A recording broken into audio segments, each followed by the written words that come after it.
गडचिरोली जिल्ह्यातील दक्षिण विभागातील अहेरी तालुक्यात पावसाने जोरदार बॅटिंग केली आहे। दमदार पावसामुळे शेतकरी वर्गाला काहीसा दिलासा मिळाला।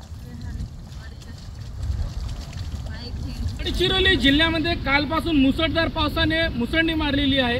गडचिरोली जिल्ह्यात आज मिनिमम 15 ते 1 महिना पाणीच नव्हता। पाणी नसल्यामुळे लोकांचे रवणे थांबलेले होते, शेतीचे कामं थांबलेली होती।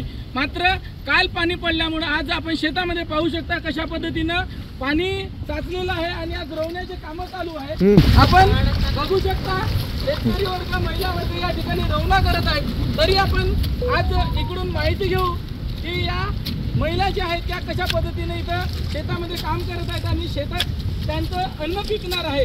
साम टीव्ही आज शेतातल्या तांदापासून तर बांध्यापर्यंत पोहोचलेली आहे। त्या माध्यमातून आपण विचारूया पाणी पडल्यामुळे नेमका शेतकऱ्यांना कशा पद्धतीने फायदा झालेला आहे। एवढे दिवस पाऊस न पडल्यामुळे शेतीचे कामं थांबले होते।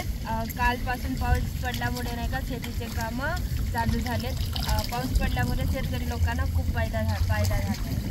साम टीव्ही, गणेश शिंगाडे, गडचिरोली, अहेरी।